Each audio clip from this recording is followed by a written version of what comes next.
près du cercle, où un seul jour et une seule nuit se partagent toute l'année, était une île oubliée de tous.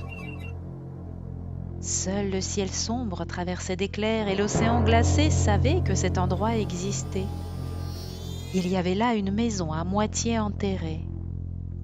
Dans la maison, une femme et son mari qui partaient chaque jour chasser avec sa lance. Pendant qu'ils chassaient dehors dans la neige, dans la tiède moiteur de leur maison, la femme brodait des manteaux, des bottes et des gants en peau d'animaux chassés. Il faisait déjà sombre dans la maison quand les maris rentraient. L'homme et la femme mangeaient, puis se couchaient peau contre peau. Avant qu'il ne fasse lumière à nouveau, le mari retournait chasser. La femme connaissait l'odeur de son mari, sa peau, mais elle n'avait jamais vu son visage.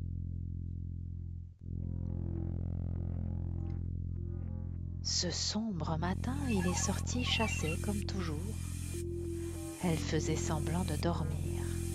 Mais dès que la porte s'est fermée, elle s'est habillée de son manteau et de ses bottes brodées, puis elle a suivi la trace fraîche que ses pas avaient laissée sur la neige blanche. Elle voulait voir le visage de son mari. Le jour blafard était levé quand elle l'a trouvé. Il était assis, dos à elle, face à l'océan. Pour ne pas faire crisser la neige, elle pose ses pas dans les traces des siens. Elle est toute proche. Il se retourne. Son visage est défiguré, un seul œil la fixe, l'autre est irrémédiablement fermé. Elle s'enfuit à tout va sur la neige blanche, loin, loin, loin de lui. Son pied heurte une branche enneigée, elle tombe. Ses joues sont râpées par la neige givrée, elle glisse de plus en plus vite au fond d'un trou dans un piège dressé.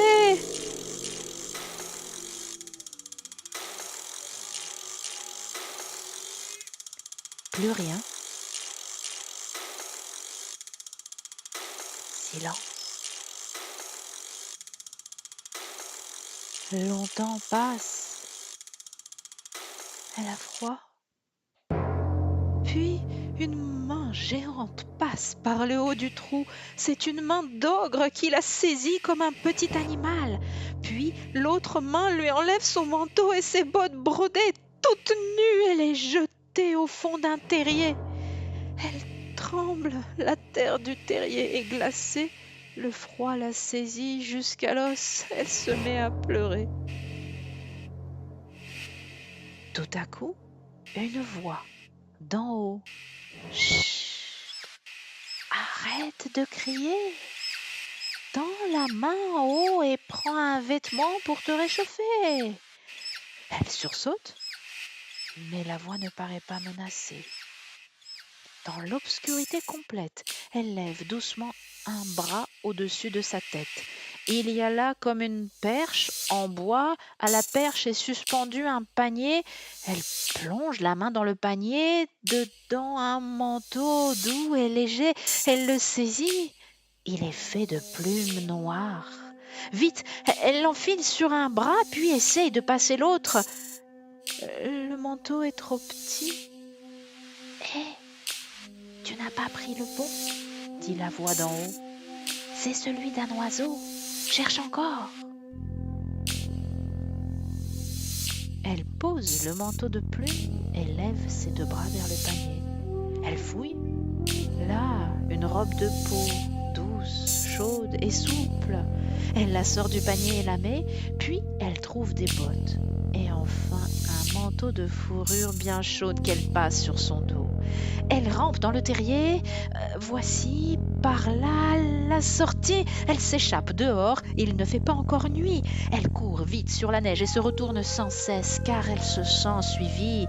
Une ombre plane furtivement derrière elle. Mais à chaque fois qu'elle se retourne, elle voit juste pendre le pan de son manteau qui se balance comme une queue de renard. Elle est proche des habitations humaines à présent. Elle peut enfin se reposer et se désaltérer. Elle s'arrête près d'un point d'eau. L'eau est glacée d'un noir brillant, lisse comme un miroir. Elle se penche pour boire et se fige. Une face de renard argenté aux oreilles et museaux pointus se reflète dans l'eau. Elle ferme les yeux et boit. Puis elle reprend sa course effrénée. Ça y est, la maison de son père est toute proche. Et le voilà justement qui revient de la mer, bras chargés de phoques chassés. Elle court vers lui, lui parle. Mais son père ne semble pas la reconnaître. Il la regarde étonné, puis lui jette un gros morceau de viande de phoque avant de rentrer dans sa maison et lui fermer la porte au nez.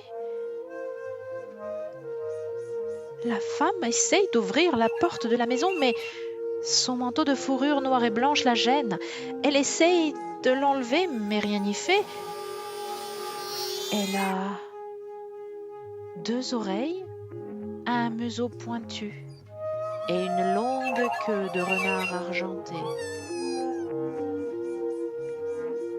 À présent, elle a bien chaud dans son manteau. Elle est libre et seule, sans ogre, sans mari, sans père. Femme renard, femme esprit, femme qui marche vers la lune à la nuit